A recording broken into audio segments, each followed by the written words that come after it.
찬송가 204장입니다.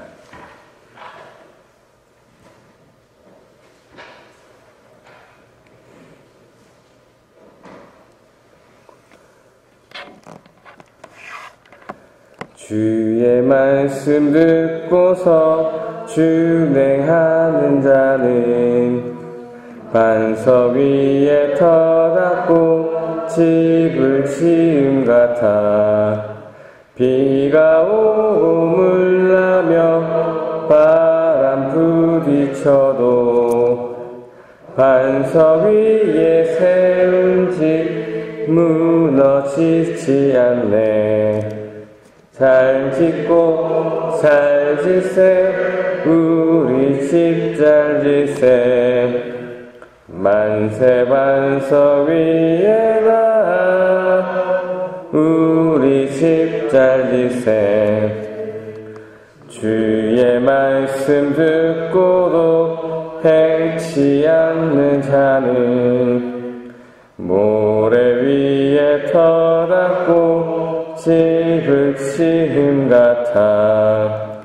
비가 오고 물 나며 바람 부딪힐 때 모래 위에 세운 집 크게 무너지네.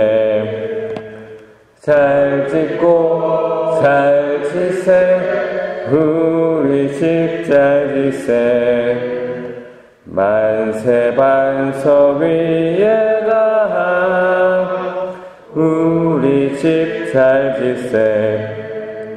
세상 모든 사람들 집을 짓는 자니 반석 위가 아니면 모래 위에 짓네.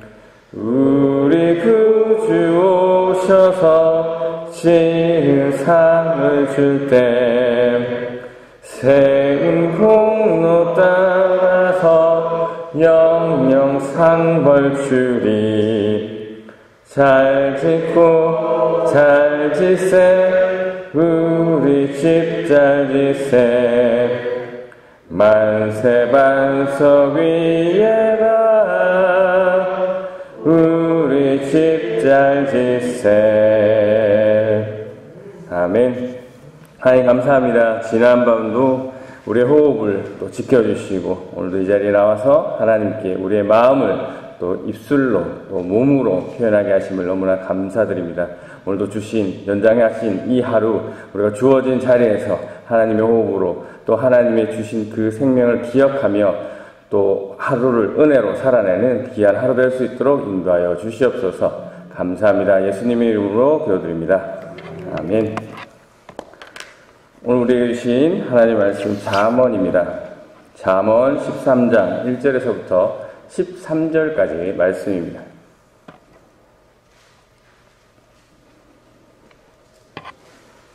잠언 13장 1절에서부터 13절까지 말씀입니다.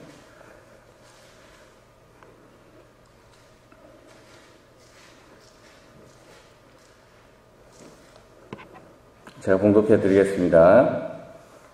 지혜로운 아들은 아비의 훈계를 들으나 거만한 자는 꾸지람을 즐겨 듣지 아니하느니라. 사람은 입의 열매로 인하여 복록을 누리거니와 마음이 괴사한 자는 강포를 당하느니라. 입을 지키는 자는 자기의 생명을 보존하나 입술을 크게 벌리는 자에게는 멸망이 오느니라. 게으른 자는 마음으로 원하여도 얻지 못하나 부지런한 자의 마음은 풍족함을 얻느니라. 의인은 거짓말을 미워하나 악인은 행위가 흉악하여 부끄러운 데 이르느니라. 공의는 행실이 정직한 자를 보호하고 악은 죄인을 패망하게 하느니라. 스스로 부한 채하여도 아무것도 없는 자가 있고 스스로 가난한 채하여도 재물이 많은 자가 있느니라. 사람의 재물이 자기 생명의 속전일 수 있으나 가난한 자는 협박을 받을 일이 없느니라. 의인의 빛은 환하게 빛나고 악인의 등불은 꺼지느니라. 교만한 데서는 다툼만 일어날 뿐이라. 권면을 듣는 자는 지혜가 있느니라. 망령되이 얻은 재물은 줄어가고 손으로 모은 것은 늘어나니라. 소망이 더디 이루어지면 그것이 마음을 상하게 하거니와 소원이 이루어지는 것은 곧 생명나무니라. 말씀을 멸시하는 자는 자기에게 패망을 이루고 계명을 두려워하는 자는 상을 받느니라. 아멘. 오늘도 주신 본문을 통해서 오늘 나에게 주시고자 하는 그 하나님의 음성을 듣는 귀한 은혜의 시간 되시길 바랍니다. 계속해서 우리는 의인과 또 악인, 또 지혜의 자와 거만한 자, 또 어리석은 자, 또 부지런한 자, 게으른 자, 또 말을 조심하는 자, 말을 함부로 하는 자 등 계속해서 비교하며 우리가 말씀을 보고 있습니다. 오늘 본문 내용 역시 계속 앞에서 보셨던 내용들과 비슷한 내용들이죠. 그래서 바로바로 적용도 한번 오늘은 또 다르게 오늘 말씀을 들으면서 한번 해보겠습니다. 그래서 바로바로 보실 때 나는 어느 쪽에 좀 더 가까우냐 이렇게 바로 적용해 보시는 것도 좋은 것 같습니다. 1절 말씀입니다. 지혜로운 아들은 아비의 훈계를 들으나 거만한 자는 우지람을 즐겨 듣지 아니하느니라. 네. 여러분은 부모의 훈계를 듣고 순종하는 지혜로운 자입니까? 아니면 꾸지람을 듣고 조롱하는 거만한 자입니까? 네, 2절입니다. 사람은 입의 열매로 인하여 복록을 누리거니와 마음이 괴사한 자는 강포를 당하느니라. 여기서 복록이라는 것은 좋은, 선한, 이익, 즐거운이라는 뜻입니다. 강포라는 것은 폭력, 난폭, 부당행위, 불법, 악이라는 뜻입니다. 그래서 입에 나오는 말의 결과로 좋은, 선한, 이익을 누리는 사람인지 또 입에서 나오는 말의 결과로 폭력을 당하는 사람인지 한번 살피시기 바라고요. 3절입니다. 입을 지키는 자는 자기의 생명을 보존하나 입술을 크게 벌리는 자에게는 멸망이 오느니라. 여러분은 말을 하실 때 주의 있게 해서 이 생명을 지키고 있는 그러한 말을 하고 계시는지 아니면 무책임하게 말을 해서 비방해서 이 멸망에 빠지게 하는 그러한 말을 하고 있는지 살피시기 바랍니다. 4절입니다. 게으른 자는 마음이 원하여도 얻지 못하나 부지런한 자의 마음은 풍족함을 얻느니라. 여러분은 게으르고 나태해서 원하는 것을 얻지 못하고 있습니까? 아니면 부지런해서 풍족하게 원하는 것을 얻고 있습니까? 5절입니다. 의인은 거짓말을 미워하나 악인은 행위가 흉악하여 부끄러운 데에 이르느니라. 여러분은 남에게 거짓말하며 속이는 것을 미워하는 의인의 모습을 가지고 있습니까? 거짓말과 속임으로 인해서 부끄러움과 수치를 당하는 이러한 악인의 모습을 가지고 있습니까? 6절입니다. 공의는 행실이 정직한 자를 보호하고 악은 죄인을 패망하게 하느니라. 여러분은 행실이 정직해서 공의로 보호받고 있습니까? 죄 때문에 망하는 악인의 모습을 하고 있습니까? 7절입니다. 스스로 부한 채하여도 아무것도 없는 자가 있고 스스로 가난한 채하여도 재물이 많은 자가 있느니라. 여러분은 가난하면서 부자인 척하는 이런 허세를 가지고 있습니까?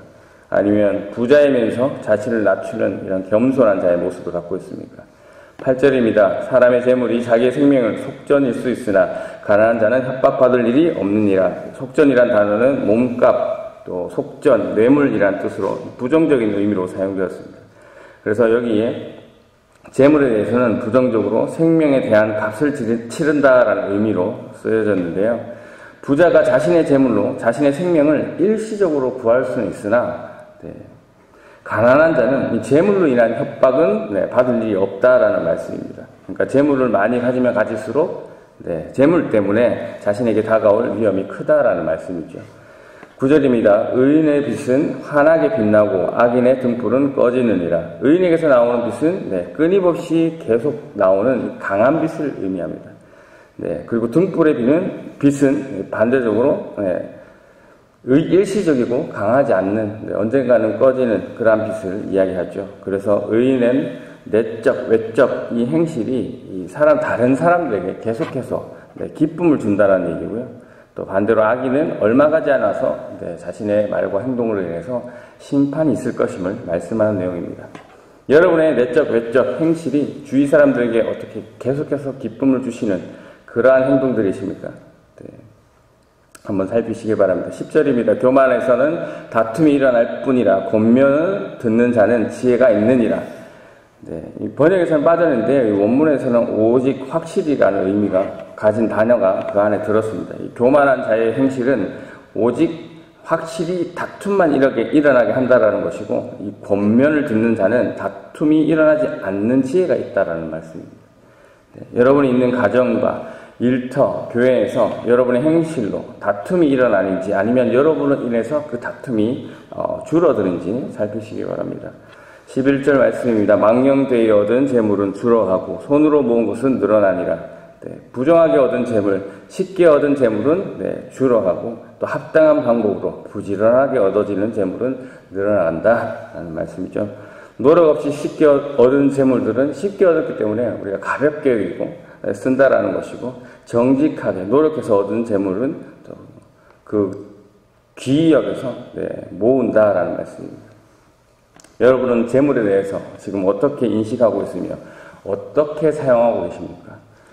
12절 말씀입니다. 소망이 더디 이루어지면 그것이 마음을 상하게 하거니와 소원이 이루어지는 것은 곧 생명나무니라. 이대로 지금 주신 본문 이대로 이해하는 것은 문제가 없는데요. 이게 문맥이랑 우리가 계속 방금 앞에서 봤던 문맥이랑은 맞지 않습니다. 그래서 이 관련해서 다른 성경 사본을 보니까 관련해서 70인역이나 수리아역, 탈굽역 이런 데 보니까요. 이 방금 본문에 상하게 하다라는 것을 시작하다라는 단어로 번역했습니다. 그래서 약속만 하고 계속 기다리게 하는 자보다 약속한 즉시 움직이는 자가 더 낫다라는 말씀을 하고 있습니다. 여러분은 이 약속에 대해서 어떻게 행동하고 있습니까? 가족들과의 약속, 일터에서의 약속, 교회에서의 약속에 대해서 상대방을 기다리다가 그 상대방이 그 마음이 어렵게 하는 그런 모습이 있지 않습니까? 방금 이 구절에서는 약속을 했으면 그 약속을 지킬 수 있도록 즉시 움직이라고 말씀하고 있습니다. 혹시 내가 잊고 있는 약속은 없는지 한번 살피시기 바랍니다. 13절 말씀입니다. 말씀을 멸시하는 자는 자기에게 패망을 이루고 계명을 두려워하는 자는 상을 받느니라. 하나님의 말씀을 멸시하는 자는 멸망을 받을 것이고 하나님의 말씀을 두려워하는 자는 곧 경외하는 자는 상을 받을 것이다 라는 말씀입니다. 오늘 말씀 묵상하겠습니다. 오늘 구절이 많기 때문에 모든 구절이 사실 주옥 같은 하나님의 말씀이지만 오늘은 이 중에서 1절 말씀을 좀 깊이 묵상해 보겠습니다. 지혜로운 아들은 아비의 훈계를 들으나 거만한 자는 꾸지람을 즐겨 듣지 아니하느니라 라고 말씀하고 있습니다. 여러분은 자라실 때 또 어릴 적에 부모님의 말씀을 특히 여기서 나와라는 훈계를 잘 들으셨나요? 한번 생각해 보시기 바랍니다. 그리고 여러분이 자녀들을 훈계하실 때, 그 자녀들 말을 잘 듣는가요? 지금은 어떻습니까? 보통은 어릴 때 잘 듣다가 점점 크면서 말을 잘 안 듣죠. 상황에 따라 다르기도 합니다. 나이와 상관없이 또 자녀가 훈계를 잘 들을 때도 있고 안 들을 때도 있습니다. 그리고 좋은 톤으로 좋게 얘기할 때 잘 들을 때도 있고, 또 톤이 바뀌어서 목소리가 커지고 또 액션이 커지고 하면 화를 내거나 이럴 때 또 잘 들을 때도 있습니다. 자녀들 입장에서 보면 훈계의 분위기를 또 넘어가기 위해서 일단 말을 듣는 것처럼 행동하는 그러한 자녀들도 있습니다. 오늘 성경은 부모의 가르침을 들어야 지혜로운 자녀라고 말씀하고 있습니다. 그리고 부모님의 가르침을 듣지 않는 자는 거만한 자라고 이야기하고 있습니다. 자녀된 입장에서 부모님의 가르침이 혹 틀렸을지라도 들어야 합니까? 여러분의 자녀들이 훈계할 때, 이 자녀들이 이 말을 듣지 않는 것은 부모로서 말하는 것이 옳고 그름보다 우리가 말하는 것이 이 자녀들이 생각하는 그 생각과 같지 않을 때 듣지 않을 경우가 많이 있습니다. 거만한 자녀라도 부모의 말이 옳고 또 무엇보다도 거만한 자의 생각, 그 생각과 같다면 그 거만한 자가 말을 들을까요, 안 들을까요? 부모의 말을 듣겠죠. 틀렸든지 맞든지 그 부모의 말이 자기의 생각과 같다면 듣겠죠. 그렇다면 오늘 본문의 지혜로운 아들이라는 것은 부모의 말이 혹 옳지 않더라도 혹 자신의 생각과 맞지 않더라도 그 훈계를 듣는 자를 성경에서는 지혜로운 자라고 말씀하고 있는 겁니다. 부모의 가르침이 자신의 생각과 다르면 듣지 않는 것을 거만한 자라고 말씀하고 있죠. 요즘 자녀들은 부모님의 말보다 자신의 생각들이 더 현실적으로 맞다라고 생각합니다. 합당하다라고 생각하죠. 물론 아닌 경우도 있습니다. 그리고 여러분들은 여러분들 역시 여러분의 부모님을 혹시 대할 때 부모님의 생각보다 내 생각이 좀 더 요즘스럽고 더 합리적이고 더 논리적으로 맞다라고 생각하시지 않습니까? 분명 자신의 생각으로 현실적으로 더 맞을 수 있습니다. 더 합리적일 수 있습니다. 실제로 그 말이 더 옳을 수도 있습니다. 하지만 성경은 부모님의 가르침을 듣는 자가 지혜로운 자라고 말씀하고 있습니다. 왜 그렇습니까? 부모이기 때문에 그렇습니다. 부모이기 때문에. 부모님 말씀이 옳고 그르고 합리적이고 그렇지 않고 이런 것을 따라 듣는 것이 아니라 부모님이기 때문에 존중하고 그 말씀을 들으라는 것이죠. 이 말은 부모가 부모됨을 인정하라는 것입니다. 내 생각이 아무리 현실적이고 또 현대적이고 논리적이고 옳다고 생각할지라도 부모를 부모로서 인정하고 존중하는 것이 오늘 말씀하시는 지혜로운 자녀라는 것입니다. 여러분은 지혜로운 자녀이십니까? 여러분이 자녀들을 훈계하실 때 이 말이 옳으니까 지금 내가 제시하는 길이 맞으니까 너희가 무조건 들으라 이렇게 접근을 하는 것보다는 우리도 한때는 요즘 사람이지만 점점 옛날 사람이 되어가고 있는 거죠. 이 말은 자녀들도 지금 어리지만 점점 그 자녀들은 요즘 사람이 되어가고 있는 거죠. 그래서 자녀들을 훈계하실 때 내 말이 맞기 때문에 너희가 무조건 들어 이런 것보다는 나는 너희의 부모이기 때문에 자녀된 너희가 나를 존중하고 나의 말에 듣는 자세가 필요하다라는 것을 가르치셨으면 좋겠습니다. 사실 세상에 어떤 부모가 옳지 않은 것을 자녀에게 가르치고 싶은 사람은 없습니다. 그러나 부모는 인간이기 때문에 혹 틀릴 수도 있습니다. 마찬가지로 우리는 부모이기도 하지만 자녀이기도 합니다. 자녀로서 혹 부모의 말이 틀렸더라도 내 생각과 다르더라도 부모의 말을 듣는 자세, 부모를 부모로 인정해주는 자세, 존중하는 자세가 필요합니다. 오늘 이게 성경에서 말하는 지혜로운 자의 모습이 아닌가 합니다. 확장해서 묵상합니다. 여러분은 하나님의 자녀이고 하나님께서는 우리의 부모 되십니다. 우리의 육신의 부모는 인간이기 때문에 혹 틀릴 수도 있지만 하나님은 100% 선이시고 언제나 옳으신 분이죠. 하나님 말씀 100% 맞기 때문에 그리고 그 말씀이 내 생각과 같기 때문에 따르는 것은 사실 거만한 자도 하는 거라고 말씀드렸습니다. 문제는 하나님의 말씀이 100% 옳은 것은 알고는 있으나 내 생각과 다를 때 우리가 그것에 순종하는 것, 그것이 지혜로운 자입니다. 내 인생이 내 것인 것 같은데 하나님 거라고 말씀하고 있습니다. 내 생각이 내 몸이 내 것인 것 같은데 하나님 것이라고 말씀하고 있습니다.